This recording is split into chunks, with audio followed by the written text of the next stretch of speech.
नमस्कार किसान साथियों, हेलो किसान यूट्यूब चैनल में आपका स्वागत है। तो किसान साथियों, यह मेरे टमाटर का नर्सरी है। यह लगभग 21 दिन की हो चुकी है। तो किसान साथियों इसको मैंने 7 जुलाई को डाला था और आज का डेट है 28 जुलाई। तो लगभग किसान साथियों यह 20 से 21 दिन की हो चुकी हैं और आप देख सकते हैं किसान साथियों 20 से 21 दिन में यह प्लांटेशन के लिए तैयार हो चुका है। तो किसान साथियों, कई किसान भाई ऐसे हैं जिनको नर्सरी डालने का सही तरीका मालूम नहीं होता, जिसके कारण किसान साथियों उसके जो बीज होता है वह अच्छे से उग नहीं पाता और साथ ही किसान भाइयों उसको कई प्रकार की समस्या की सामना करना पड़ता है। तो किसान साथियों, यह मेरी लगभग 150 फीट का कतार की दूरी है। तो उसमें 4 पैकेट सीड का इसमें नर्सरी डाला हूं। आप देख सकते हैं किसान साथियों इसमें अच्छे से जो जर्मिनेशन है वह बहुत ही अच्छे से हुआ है।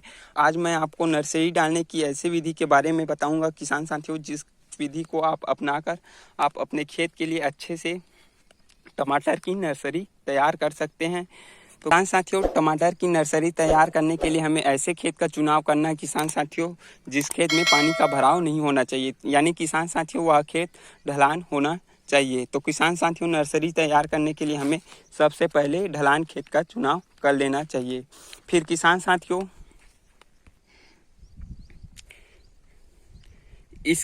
इसके बाद किसान साथियों जो हमारी बेड होती हैं उसको हमें अच्छे से बराबर कर किसान साथियों उसकी जो मिट्टियाँ होती हैं उसे बारीक कर लेना है, यानी भुरभुरी बना लेना है। तो किसान साथियों कुछ इस प्रकार से हमें जो बेड में मिट्टी होती है उसको हमें इस तरह से कुछ भुरभुरी बना लेना है। तो किसान साथियों इसके बाद आपको इसमें डीएपी खाद का छिड़काव कर देना है। जैसे कि किसान साथियों यह मेरा लगभग 150 फीट का मांदा है, तो मैंने एक मांदे में लगभग 4 से 5 केजी डीएपी का छिड़काव किया हूँ। तो किसान साथियों आप 4 पैकेट का बीज डालते हैं लगभग 150 फीट के मांदा में, तो आपको 4 केजी डीएपी का छिड़काव कर देना है। तो किसान साथियों इसमें डीएपी छिड़काव करने के बाद किसान साथियों हमें कुछ इस तरह से उसमें लाइन बना लेना है।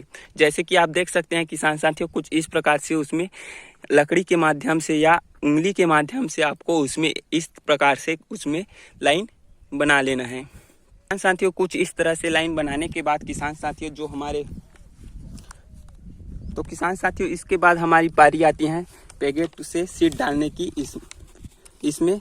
तो किसान साथियों इसके बाद पारी आता है इसमें सीड डालने की। तो किसान साथियों जो हमारे पैकेट होता है उसमें सीड की मात्रा बहुत ही कम होती है, लगभग उसमें 3500 सीड होते हैं। तो किसान साथियों इसको हमें अपने खेत के बेड में डालना थोड़ी मुश्किल होता है। तो किसान साथियों उसके लिए हमें यह जो सीड होता है उसको एक पैकेट सीड को हमें आधा केजी रेत में अच्छे से मिक्स कर देना है। कुछ किसान साथियों मिक्स करने के बाद हमें इसको अच्छे से मिला देना है। फिर किसान साथियों मिला देने के बाद किसान साथियों जिस बेड में हमने लाइन बनाई है, कतार बनाई है, उसमें हमें किसान साथियों कुछ इस तरह से हल्का हल्का डाल देना है। तो किसान साथियों इसको हमें कुछ इस तरह से जिसमें हमने सीड को रेत में मिक्स किया है उसको कुछ इस तरह से प्रत्येक लाइन में डाल देना है। तो किसान साथियों आपको ध्यान देना है, इसको अधिक घन नहीं करना है। आप बीज को इसमें देखकर पता लगा सकते हैं कि अधिक घना हो रहे हैं या पतला हो रहे हैं। तो किसान साथियों कुछ इस तरह से आपको सीड को इस बेड के में हम जो नालियाँ बनाए हैं उसमें कुछ इस तरह से डाल देना है। तो किसान साथियों सीड को हमें कुछ इस तरह से डालने के बाद किसान साथियों कुछ इसको ऊपर से बारीक इसको ऐसे ढक देना है। तो किसान साथियों कुछ हमें इस प्रकार से इसको ढक देना है। तो किसान साथियों इसको ढकने के बाद किसान साथियों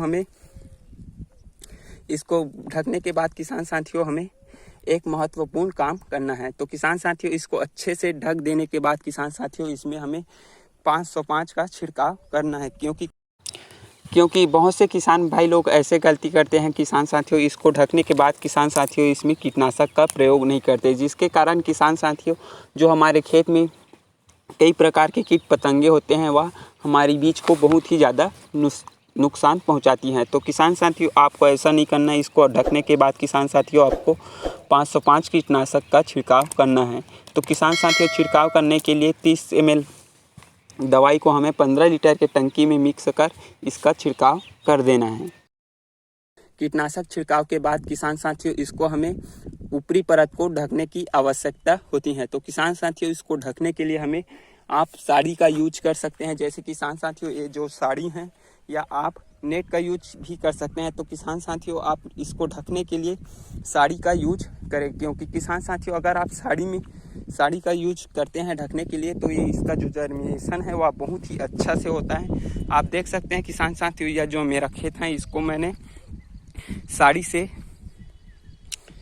मैंने सीड डालने के बाद किसान साथियों इसको साड़ी से ढका था, और मैंने नेट से भी ढका था। तो किसान साथियों नेट से ढका था उसमें जर्मिनेशन अच्छे से नहीं हो पाया, थोड़ा कम हुआ था। लेकिन किसान साथियों अगर आप नेट से भी ढकते हैं तो उसके ऊपर आपको पेरे लगाने की ज़रूरत पड़ती है, यानी जो हमारा पेरा होता है धान का उसके ऊपर ढकने की ज़रूरत होती है। और अगर आप साड़ी से ढकते हैं तो उसमें किसी भी प्रकार की अन्य चीज़ और ढकने की ज़रूरत नहीं होती, और आपको ढकने के बाद उसमें नमी अच्छे से बने रहता है ज़मीन में, जिससे किसान साथियों जो आपका टमाटर का सीड है वह अच्छे से जर्मिनेशन होता है। तो किसान साथियों साड़ी को ढकने के बाद किसान साथियों इसमें सिंचाई की ज़रूरत पड़ती है, जिसके सिंचाई के लिए किसान साथियों आप स्प्रिंकलर का यूज कर सकते हैं। तो किसान साथियों इसकी सिंचाई के लिए आप स्प्रिंकलर का यूज कर सकते हैं।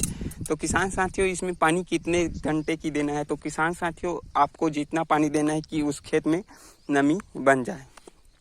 तो किसान साथियों इसके बाद किसान साथियों इसका जो टमाटर का जो सीड होता है वह ढकने के बाद इसमें पानी चलाने के बाद किसान साथियों 4 से 5 दिन में इसमें जर्मिनेशन अंकुरन अच्छे से हो जाता है। तो किसान साथियों आपको 4 से 5 दिन बाद आपको क्या करना है किसान साथियों, जो हम साड़ी से ढके हुए होते हैं उसको हमें निकाल देना है। तो किसान साथियों उस जो हम साड़ी से ढके हुए हैं उसको निकाल कर किसान साथियों उसमें एक बार फिर से हमें कीटनाशक का छिड़काव करना है। तो किसान साथियों ध्यान दें कि जो आप कीटनाशक का 505 का यूज करते हैं उसको हमें 15 लीटर पानी में 15 ही ml डालना है, इससे अधिक नहीं डालना है। अगर किसान साथियों इससे अधिक हम डालते हैं तो हमारे पौधों में पीलापन की समस्या भी दिखाई देने लगती है। तो किसान साथियों उसके बाद हम जो साड़ी लगाए हैं या नेट से ढके हैं उसको खोलने के बाद किसान साथियों हमें कुछ इस तरह से जुगाड़ लगाना है।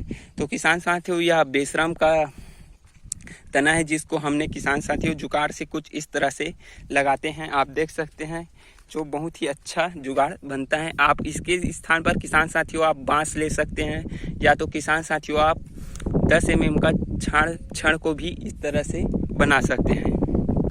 तो किसान साथियों इस तरह से लगाने के बाद किसान साथियों कुछ नेट को आपको इस तरह से लगा देना है, ताकि किसान साथियों ये इसके लगाने की यह फ़ायदा होता है किसान साथियों अगर ज़्यादा बारिश हो जाए तो जो हमारी नर्सरी को पहुंचते हैं बारिश के कारण नुकसान पहुंचते हैं उससे यह बच जाती हैं। किसान साथियों अगर हम यह नेट नहीं लगाते तो हमें नर्सरी में बहुत ही ज़्यादा नुकसान देखने को मिलता है। आप इसका यूज ज़रूर करें। आप इस तरह से जुगाड़ लगाकर उसमें नेट इस तरह से आपको नेट को लगा देना है।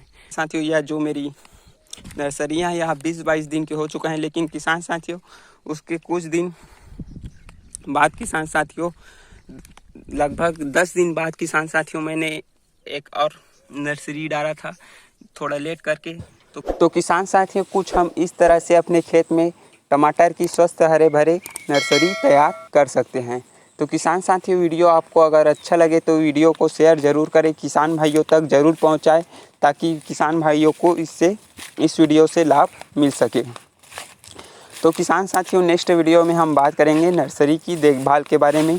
तो किसान साथियों वीडियो देखने के लिए धन्यवाद। मिलेंगे नेक्स्ट वीडियो में। धन्यवाद।